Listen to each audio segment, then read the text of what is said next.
Howdy, howlers. Howdy, howlers. Howdy, howlers. It's Sago Toomey, also known as Castboy. I write horror, and I'm a witch, and I'm a graphic designer, and sometimes I combine these three things. Today, I think I'm going to read some of this Weave the Liminal, and maybe it will spur some conversations. Also, excuse me if I have like extraneous noise in my house, people talking, banging, stuff like that. My AC is going to be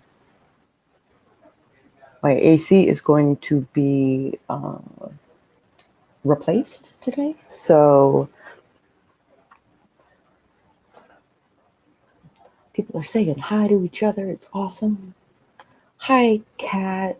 Hi, Nicole. Also, awesome, Nicole. Hey, Orla.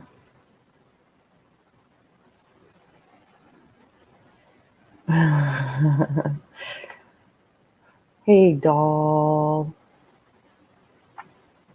Woo, good morning, good morning. Yeah.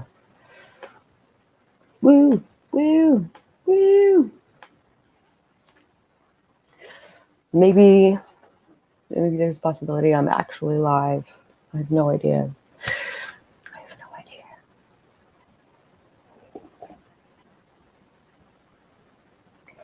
All right. If the greetings are over, let's see what is up. No, we don't want the introduction. I don't want an introduction. History? Oh, this is her experience with her craft. Founding a tradition.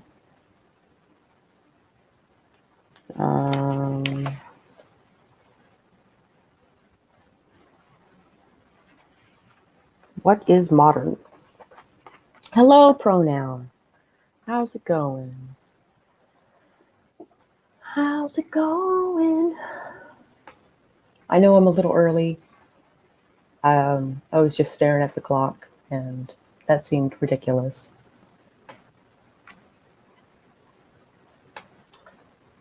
I hope that I am that person. I hope. Or maybe pronoun is that person. Yeah, it's possible.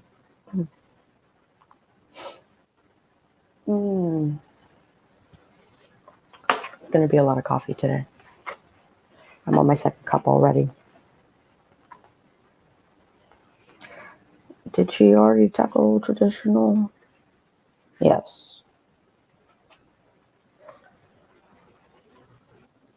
Also, I keep getting bongs. I'm going to look at the bongs real quick.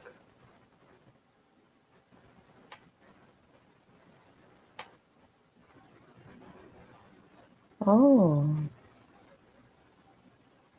Whoa.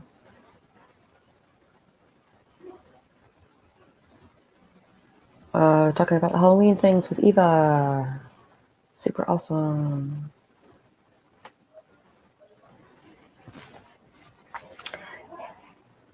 Hello, Sean. Awesome seeing you. Gonna talk witchy things today. So this has like a double goal. This is my book club book for my Chaos Witch group. And I thought I would kind of take the hour to read this and discuss it as I go. And hope that you will also discuss with me the things. We're going to talk about, I think today we're talking about the difference between modern and traditional. Right, so we're going to incandescent vertebrates.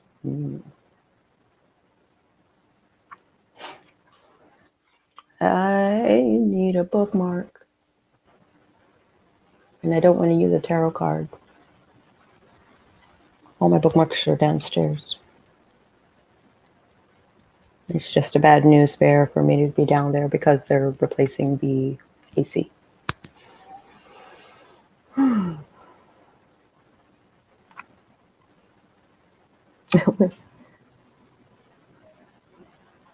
Yay, all the peoples.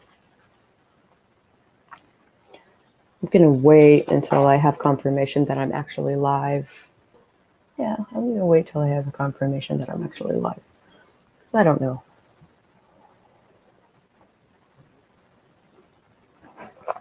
Good morning, Raven.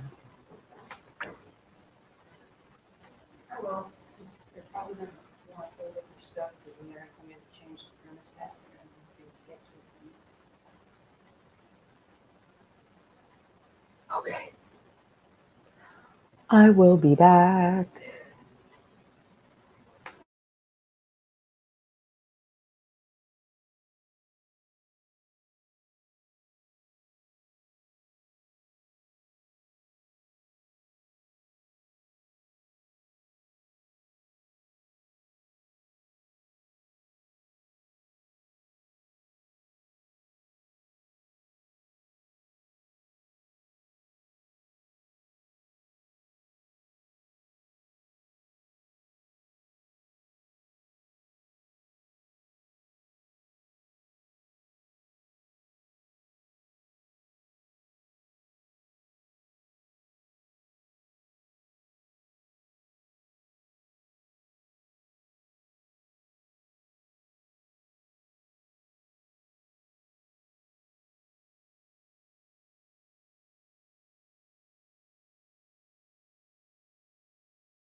Please remain calm.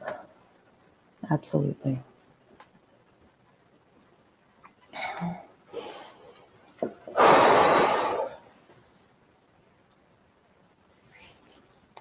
All right, let's talk witchy things. I used a pencil as my bookmark. Yep, that's what I did. Have you ever used a book as a bookmark? I have done so.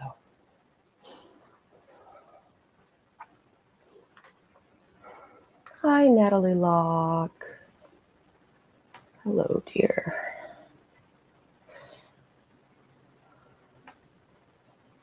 Is that Wagner?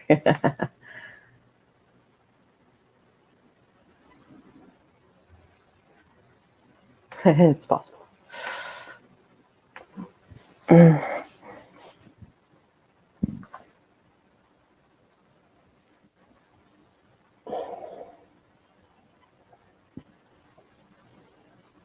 Okay.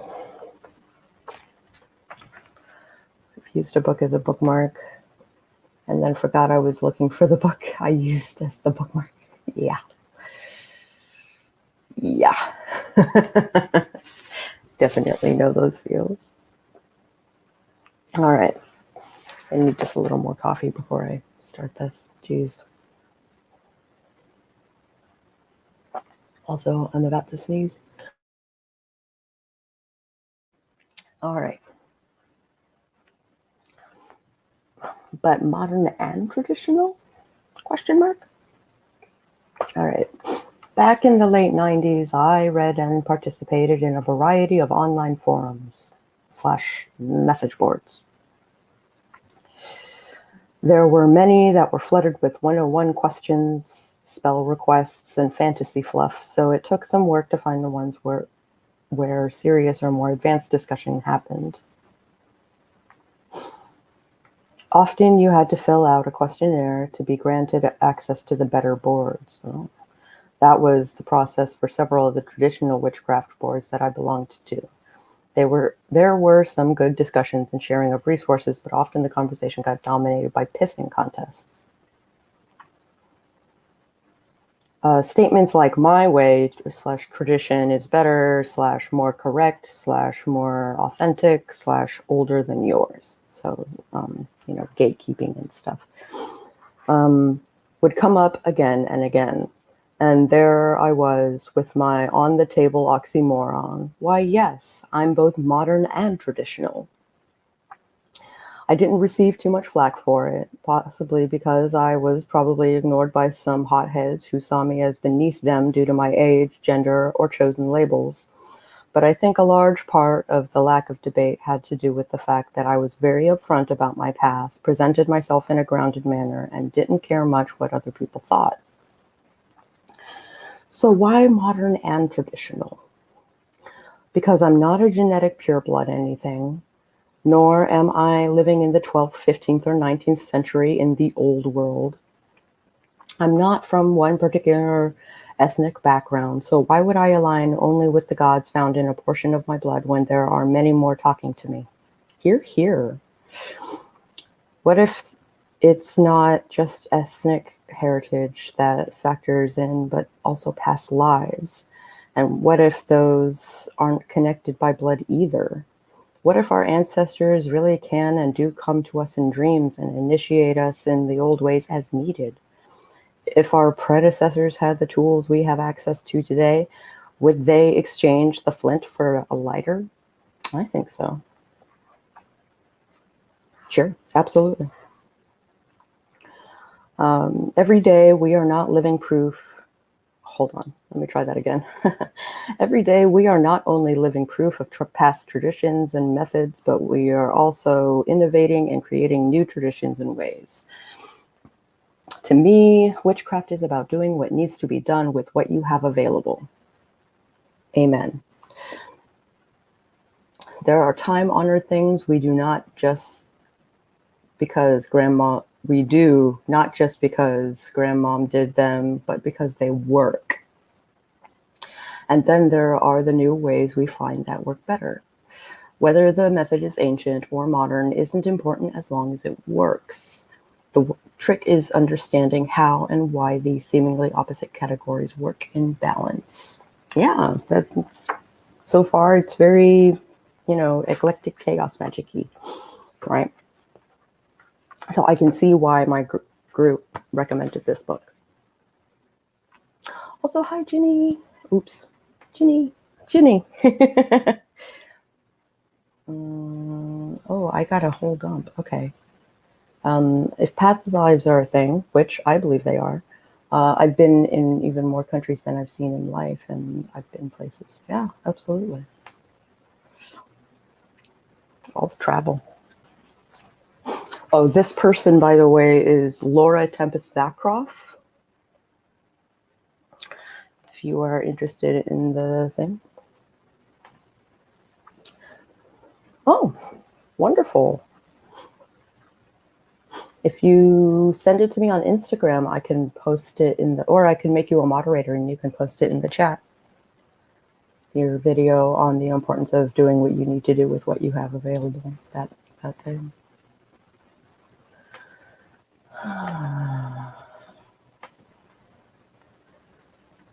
I can't be 100% sure about past lives, but maybe. We don't know, right? Magic relies on the idea of the thing, embodied in the object. Since one idea can be in many objects and tools, the object itself, pun incoming, immaterial. Absolutely. Well put.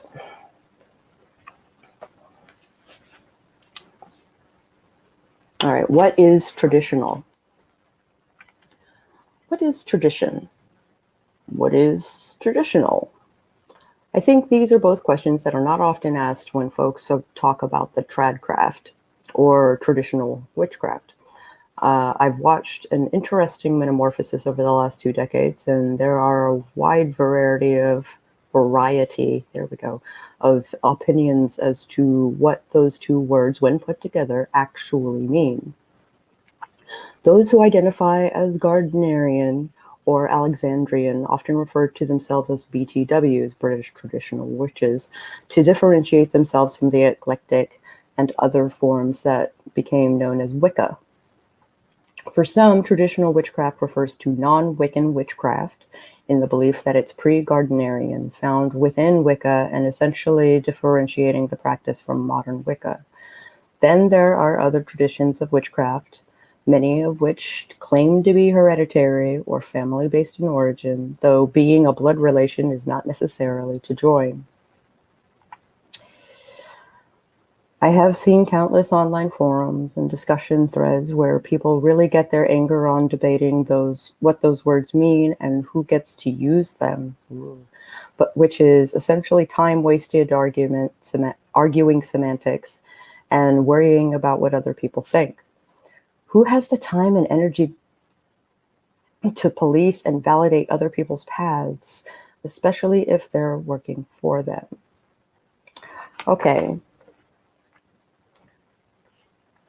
So this is exactly what the blind mage is trying to do to me. She's trying to police the way that I practice witchcraft, and she's trying to police the way that other people come to me asking for advice or just listening to what I have to say. She's trying to police their path as well. And I think it's childish, and I think it's inherently wrong. But that's me. Okay. That is my basic opinion on the matter. Gatekeeping, it's kind of messed up. I don't know about you, but I find all of that so exhausting. Hear, hear. If your label works for you, great. It's wonderful to explore history, but no amount of academic research is going to prove that there is one definitive tradition of witchcraft. Humans and culture simply do not work that way.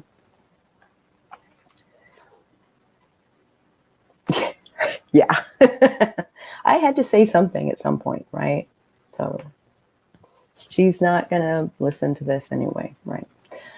Who has the time and energy to police other people's paths? People who are not paying attention to their own path and are trying to empower themselves by judging others. Indeed. That is just wrong. Everyone practices differently. There are as many ways to practice as there are people. I agree. We don't do hedge writing the same way. Still, I've learned a lot from you. And I've learned a lot from you. And I think you should keep being you as well. I think and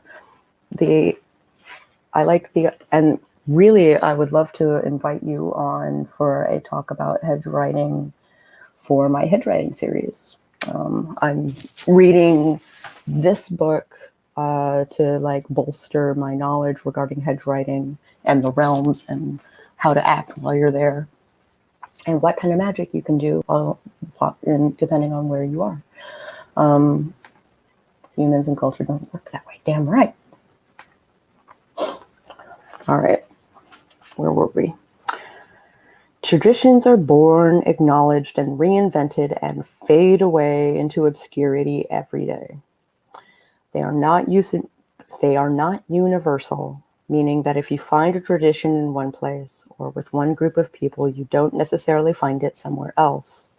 You might, but considering that traditions can vary from country to country, town to town, family to family, and generation to generation.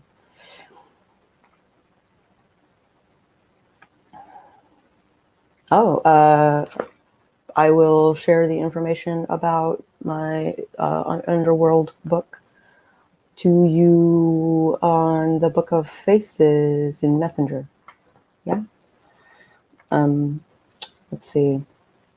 We must acknowledge their fluidity. A tradition simply refers to a pattern of action and or belief that is passed along in some designated way. It could be direct, from generation to generation, or passed along by friends, or it could skip down the line. Recipes, songs, dances, stories, observations of holidays, good luck charms, ways of crafting certain items, formulas for gardening, and secret, I lost my place. Spots for fishing or vacations are all ways that traditions are transmitted, with the possible With the possible exception of recipes and photos, very few things are handed down solely through the passing of books. Even those two examples are generally shared directly, such as cooking alongside the maker and looking through a photo album together. There is a hands-on factor that keeps a tradition living, and it's usually dependent on the relationship we have with the person we're sharing that experience with. You might have certain saints on your altar because your beloved grandmother had them too and taught you how to work with them, but you might avoid doing something you associate with that mean uncle you hated.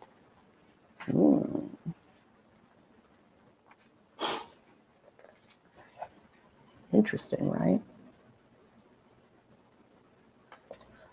Magical traditions are at least 70,000 years old. It's the great inheritance of all humankind from which all stems.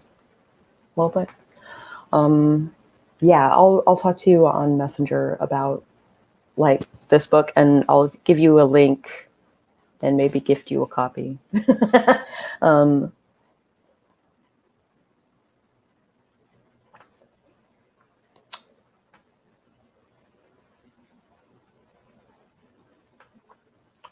Basically, all your books. Oh, going deep, going off the deep end with that one. Let's see how the community KDP appreciate my oddities. Yes, I have learned things from Mom, and I'll always practice them. Yeah. All right. We tend to equate traditional with things that are old, ancient, or historic, have esteemed value, or were created by great people.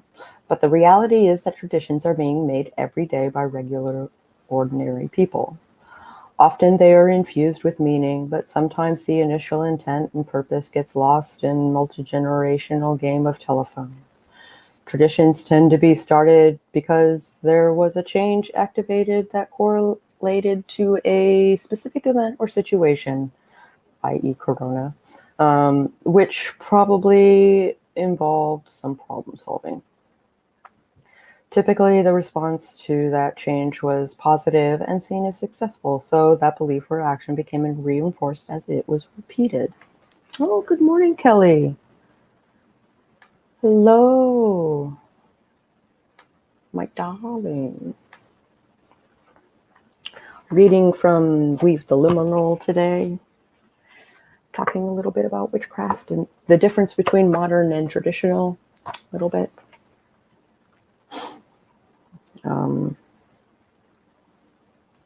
We see this a lot with traditional dishes that have been passed down through generations. My former mother-in-law was originally from London, was old enough to have been there during World War II.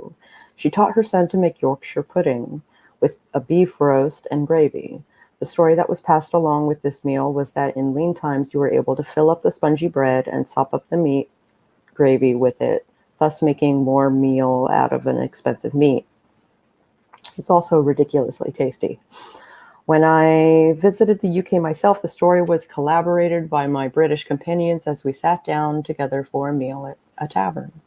Even though I am no longer part of that family, I make my own variation of this meal because over time I came to associate it with comfort food. I have a similar deal, like food that I grew up with, that my grandmother grew up with, stuff like that. I've changed it over the years, and I feel like I've bolstered it, like I've made it better.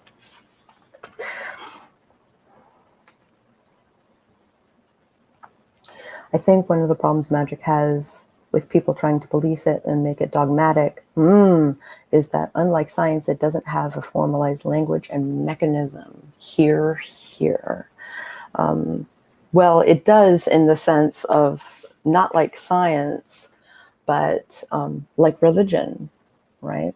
And I think the judgment against my path is, like I've been accused of being the wrong kind of Buddhist, right? I've been accused of being Buddhist in general and not Christian. Stuff like that. Oh, yes, I was, yeah, it was super cute. Oh, wait. Oh my gosh. Oh my gosh. Whoop. But humans, by their nature, try to force patterns and orders on events and ideas and phenomenon, but magic isn't that sort of phenomenon. Yeah. I was over on M's stream rambling about Disney. Also, hi, Eva. Sorry. Still coffeeing. Yes, it's not formalized. We're reading Weave the Liminal by Laura Tempest Zarkov, and discussing the differences between modern and traditional witchcraft. That's the great leap, and why chaos magic is so important. It relies on a certain amount of surrender. Here. Well put. Also, don't be quiet. The conversation is great. Last night, someone asked me how a magical character could grow something without sunlight. I said sunlight being a required is a science. This is magic. Yeah, absolutely. Oh, whoa.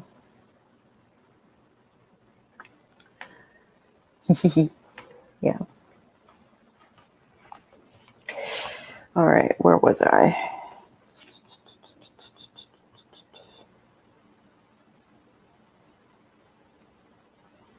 I think I was talking about, on the Italian side of my family, there are specific traditions involved in the making of gravy, i.e. spaghetti sauce, pizzelle cookies, and other dishes that are made only at certain times of year, usually aligning with harvests and religious feasts. Every New Year's Eve, I think of my friend Anar, who is half Japanese, and her tradition of making a beef and noodle dish on that night. I also think of her every time I put soy sauce on my white rice because of how disgusting she finds that.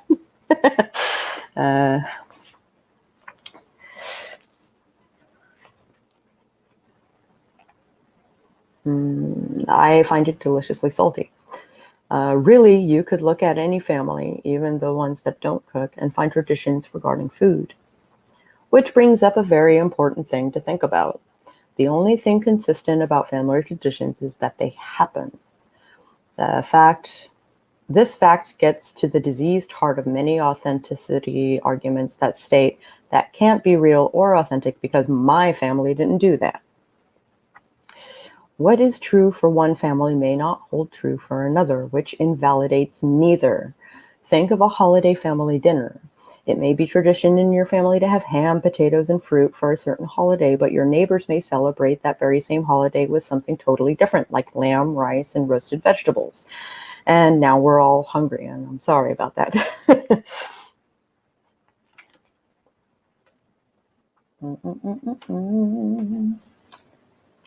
So last night, did Logan's taro. So the way you've spelled it, I think of the turnip paste thing, like it, yeah, it's a food. So, and someone got a little defensive because the cards that were drawn, he swore I picked the cards, and I had to explain to him that the cards had his energy on them. Yeah. I'm just in charge of putting the puzzle together and translating. Here. I've never had Yorkshire pudding, and now I need to try it. It's delicious, by the way. Too many people mistakenly equate what constitutes magic in the real world with how it works in fiction.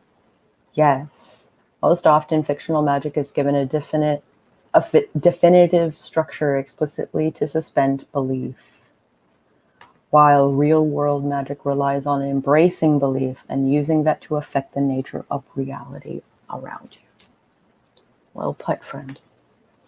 This is all perfect example of evolutionary mechanisms in memetics, yeah. The realm of thought, mind, and spirit you choose, be it the noosphere or Popper's three worlds, is subject to a unique parallel physics. I love when people tell me I'm doing things wrong in realms that have no right and wrong. It shows me their own beliefs and does nothing to mine. Here. I'm so glad to hear that.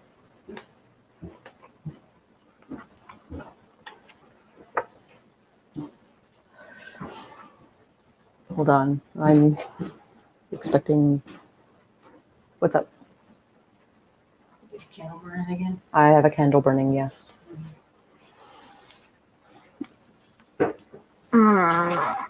Like when Tim Burton and Disney. Oh, wait. I had another jump. Oh my gosh. Sincerely love that isn't passive aggressive. I love knowing people for who they actually are, not the fake persona they want me to see. Like when Tim Burton and Disney tried to make Wonderland make sense and killed it dead. Until I'm wrong, yeah.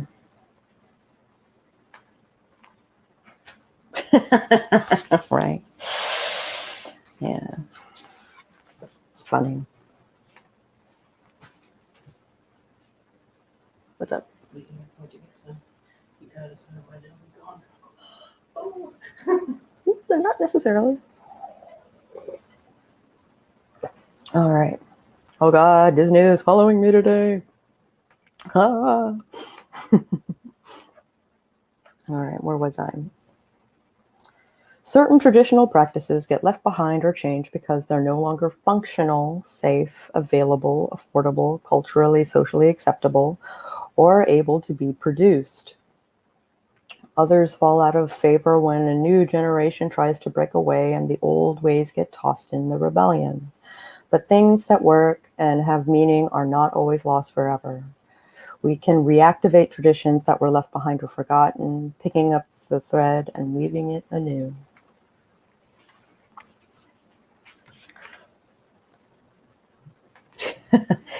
Uncle Walt is chain smoking under your bedroom window. Thought it was just foggy. It's funny.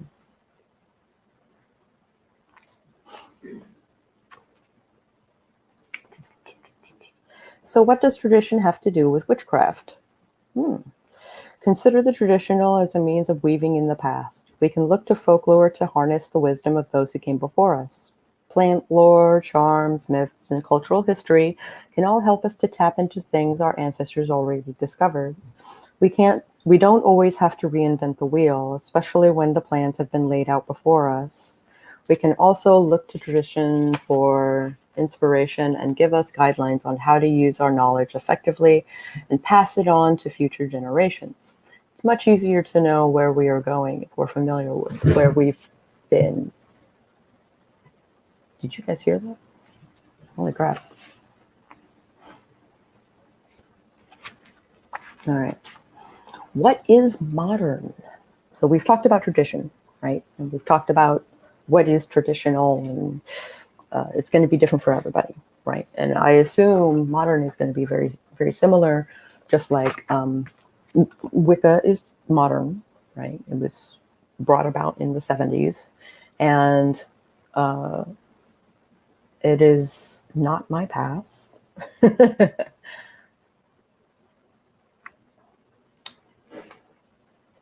Oops. Does anyone think it's somewhat unsettling that certain areas throw a price tag on magic and witchcraft, so some may be sending the call pull is only those for... Yes. Oh my gosh. I know a witch in Richmond. Her mother is like the poster child for gatekeeping with money. Absolutely.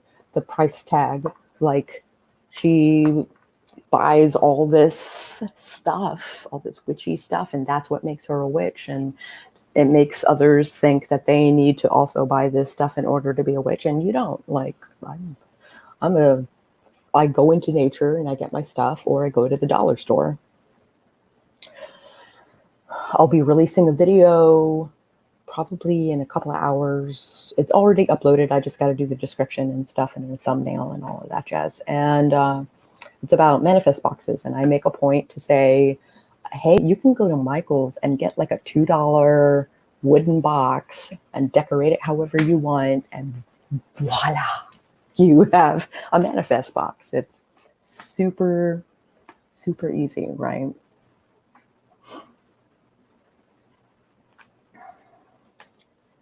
To me, magic is all about intention. Yeah. That way we apply our magic the way we apply our magic will vary depending on the situation and the purpose of the ritual. There's no right or wrong. We can take both from both schools of magic. Absolutely. I'm excited to create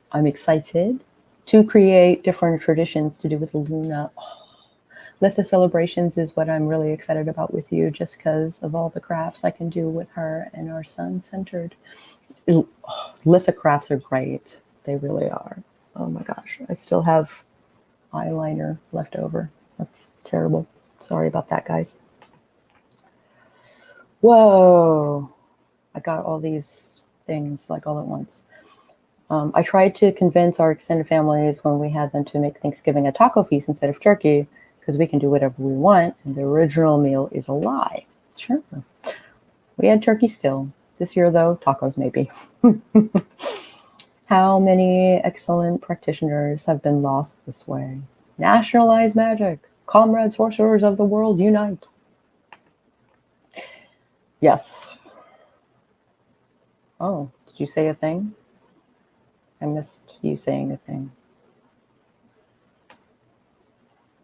Yeah, I'm a dollar store witch too. I use whatever I have. I try not to shop for my spiritualism. I try not to do the same, but sometimes it's like, do I really need an abalone shell to do my recaning with? Do I really need that? No, but it's pretty and I like it. Right? So being a witch isn't about the materials you have. It's about what burns inside of you. Oh, indeed. I went to the cheap shops in Budapest, and that's where I got my candles and stones. Yeah, absolutely. Yeah.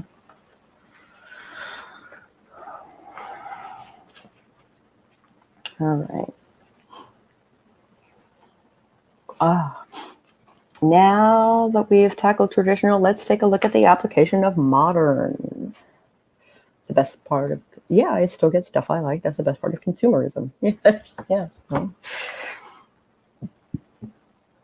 let me take another sip of my coffee. My coffee's getting cold.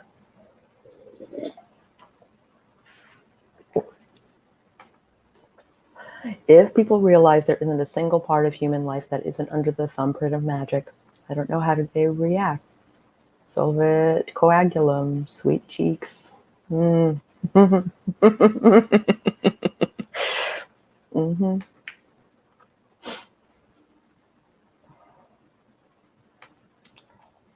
Oh, you struggle to pay for nature. Sometimes just homage is enough, or promising to come and give them love, or it depends. It depends on what you are. Sounds great. See you soon. Going to be channeling my inner kitchen witch this morning as I'm in the mood for zucchini bread. Also, I'm going to make brownies today as well. I will be with you in spirit. It will be wonderful. And I think I'm going to make them magical brownies with a sigil in the bottom and maybe a sigil on the top. Maybe. Oh. We'll talk about modern stuff here in a second. I just need to, that was dense.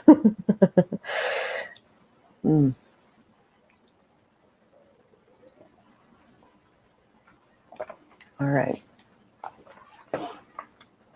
In retrospect, it's rather funny I selected the word modern, as I tend not to be enthusiastic about most of the modern art movements. And outside of Martha Graham, emerging from the Denishan dance companies for modern dance as well. But modern does pair with the traditional, modern does pair better with traditional than contemporary or current or, God's forbid, neo. Ooh, wince. The juxtaposition of the words and the sound off the tongue are more effective in my opinion.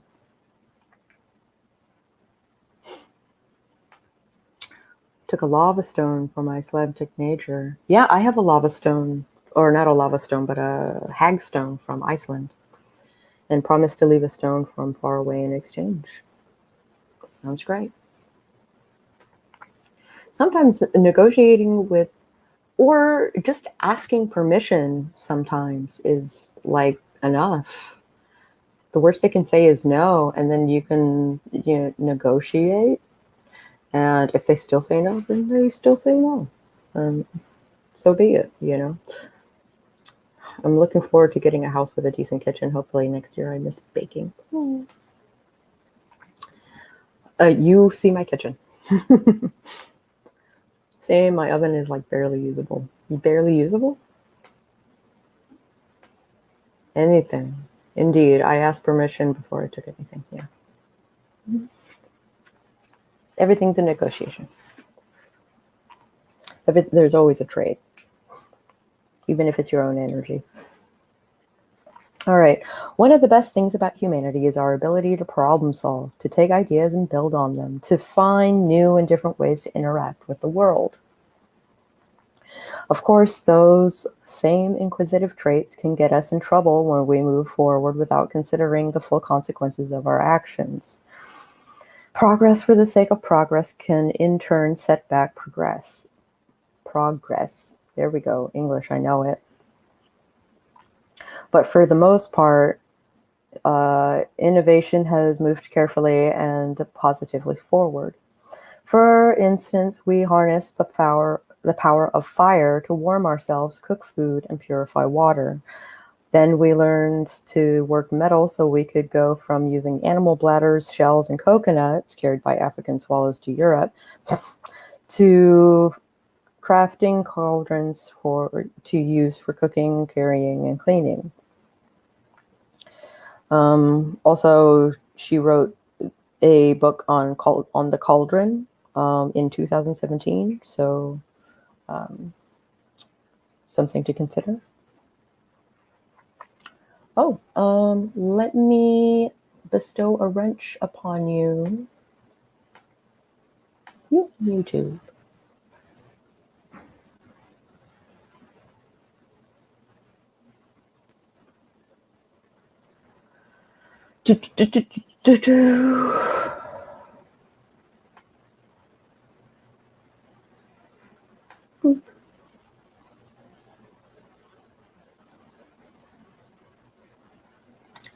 Mother's Day is a garden item. Oh, wait, there's a whole bunch that I missed. Oh.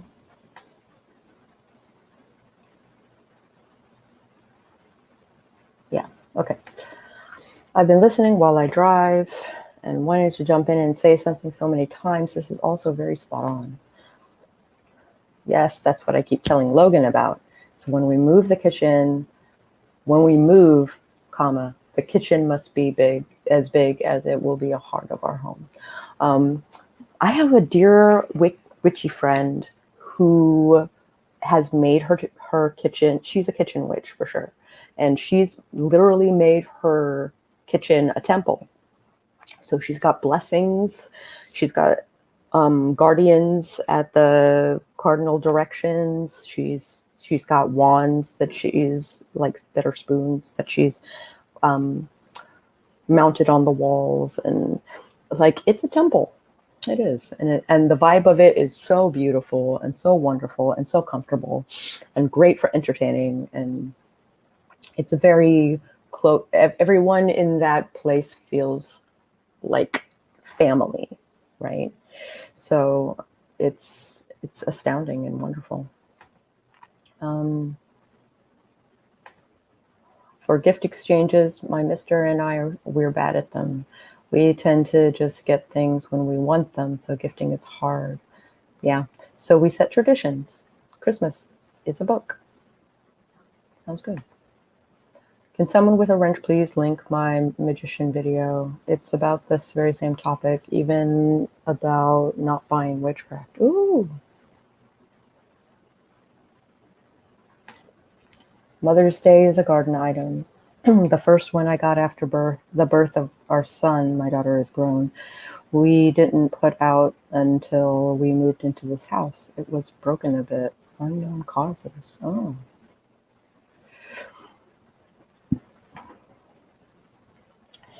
Definitely. Nothing like spending time in a cozy kitchen. Seriously, can't wait to make it happen. Hope you get the kitchen of your dreams. Amen. Absolutely. Such a cool idea. Then I moved it and it was broken again. The hand, then the arm, then a wing. It was a fairy, by the way. Then the glass ball, then the entire torso. I finally trashed it. I don't think the yard liked it. Yeah, certainly happens. Yeah. I did a lot of cardinal direction rituals with my candle magic. Thank you, Orla. That sounds lovely. I aspire to make my kitchen a temple. Cool.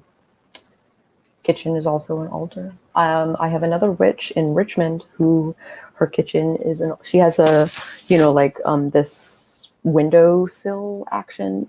She has like a very vertical window and like shelves leading up and leading down, and it's an altar. It's an altar to the sun. It's great. Bad news, kids. I'm back. What are we up to? That's not bad news. Yeah.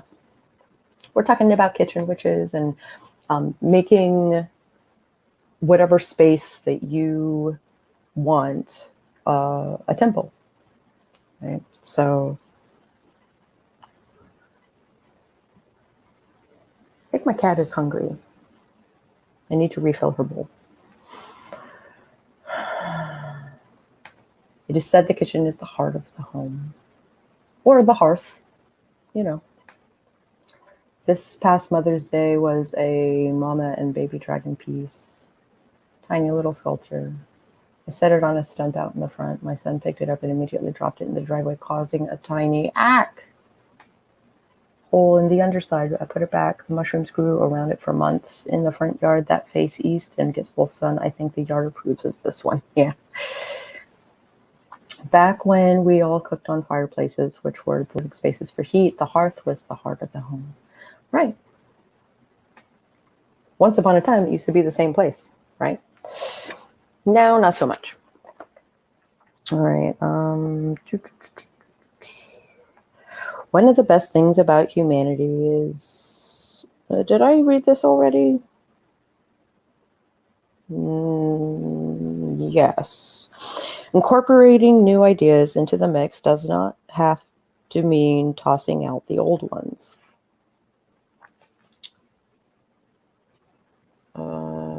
Oh my gosh. I suck at cooking. I would need a partner with a kitchen magic practitioner because I suck if I try on my own. My roommate is great at baking though, so here we go. I built mine in my library. Well, spare bedroom with all the books in it. Got a library dragon too. He's not well trained. I made my room my sanctum, my bedroom, with very specific permissions. I have a guardian, a dragon, strangely European or Scandinavian, not Japanese like I was expecting. But he is he's an excellent guardian. Holy crap. Yeah. We're making an indoor garden room. Ooh. We're new to access and space for such things, so I don't know how we'll do, but we're gonna try it. Okay, gotta jump off. Luna thinks she needs to be up my ass. So let's see you later, Kelly. So glad you can talk to us. 4 legs, 2 wings. Ooh.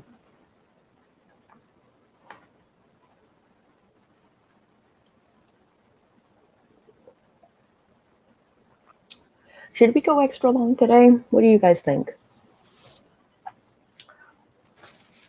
Bertram appears to have temperament of a toddler or a puppy. He's very excitable. Oh, mine's super chill, especially if you give him money. He loves money. Like that's his hoard. That's his payment.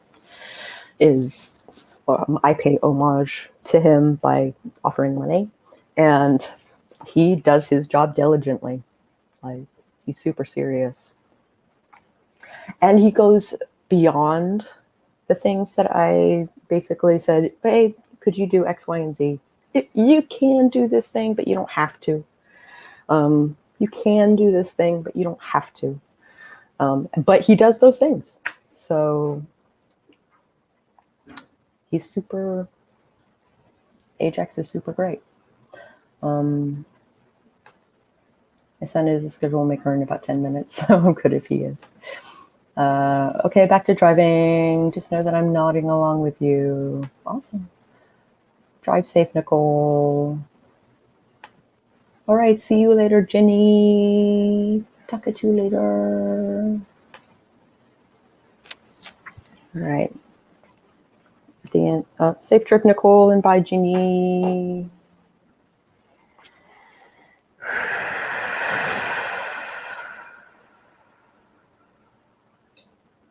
Incorporating new ideas, tossing out the old ones. There has to be a balance. Okay. If there are ages on the tulpas, have I got a young one? He does sulk, regardless of payment. It depends on if you inherited this tulpa or if you, like, actually created this tulpa, right? So, I have tulpas that I created that will forever be young. That's just, they're the oldest that I have, but they're forever going to be young. What is a tulpa? A tulpa is an entity that you have created, kind of like an imaginary best friend, only they have agency. They have minds of their own. They're very sentient. Didn't know I had a tulpa until you guys pointed out the specific term. Yeah, sure. They have free will. Absolutely. Hulda is very much a tulpa, but I will not say that outside of the stream. Absolutely. I created or summoned him. It's how he got his name manifested on top of a stack of Jeeves and Worcester books. I don't know if that's his real name, but it seems to work. Yeah.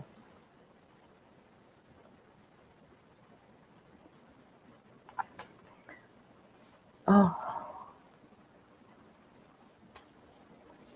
I keep stopping like halfway into this paragraph.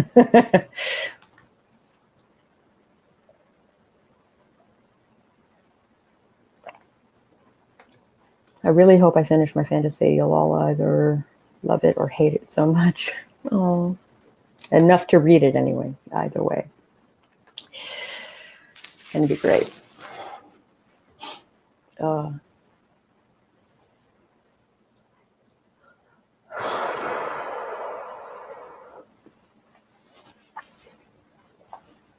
right. We're so close to the end of this chapter, and then I'll wrap up, right? So,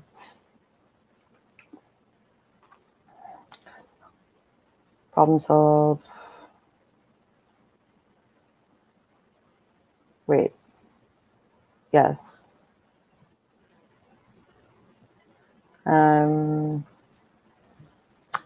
Let me just start this paragraph over because I keep doing this. Got a diva of a dog in the real world and a sulk of a serpent in the liminal. Well, if they're sulking, that means there's something that's not being fulfilled, right?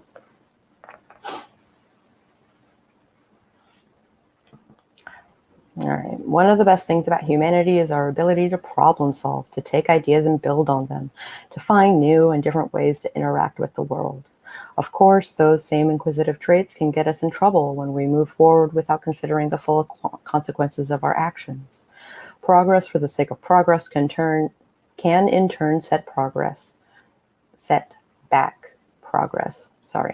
But for the most part, innovation has moved carefully and positively forward. For instance, we harnessed the power of fire to warm ourselves, cook food, and purify water. Then we learned to work metal so we can go from using animal bladders, shells, and coconuts carried by African swallows to Europe to crafting cauldrons to use for cooking, carrying, and cleaning. We could continue down the line with advancements that led to new techniques, from indoor plumbing to electricity. It's natural for us to keep wondering. It's natural for us to keep wondering and working. In fact, you can say it's part of the human tradition.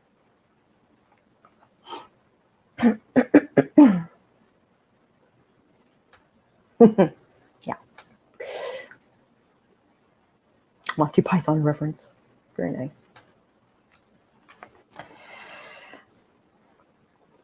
Incorporating new ideas into the mix doesn't have to mean tossing out old ones.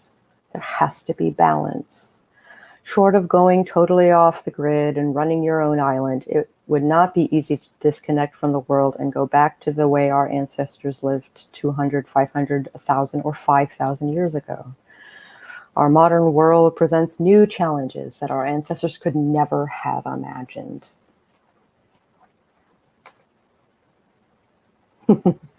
Yeah, I can link where I got it and stuff. It's like a $20 book though, so beware.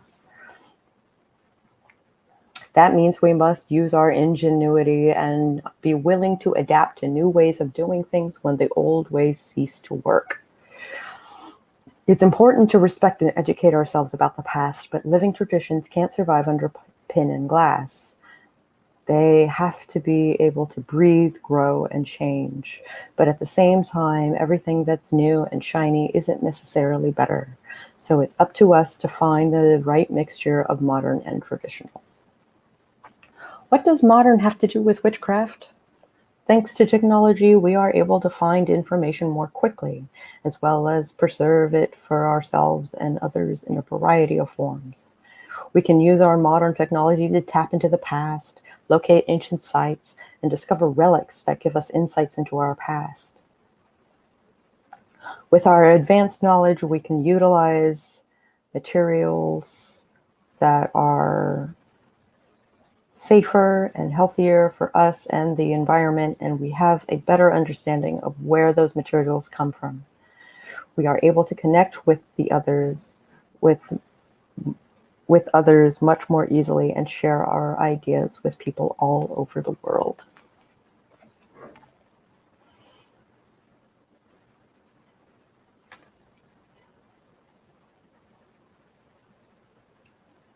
Oh, can I do that? Is that a thing I can do?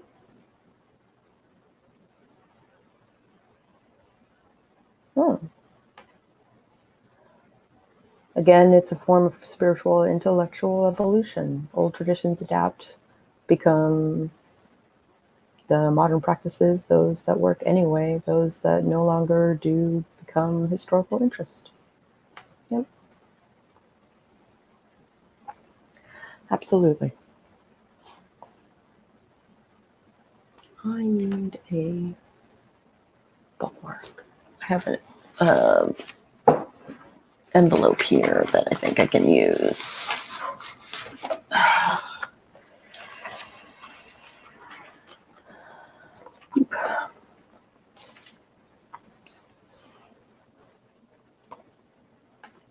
Again, it's a form of spiritual evolution. Yeah, absolutely. It's a thing you can do. It requires a certain level of clicks to maintain, but you get a span of time to try it. Months, I think. But double check. I don't know things enough to be a source. Yeah, okay. I will look into it. We'll see how it goes. If the world lasts that long anyway. A unfortunate truth. Sorry. Yeah, they're replacing my AC. Oh, thank you all for listening to me reading this book and nodding along with me, basically. This is Weave the Liminal by Laura Tempest Garcroft. Living Modern Traditional Witchcraft. It's very dense. I think an hour a day is probably about all I can handle. Super good so far.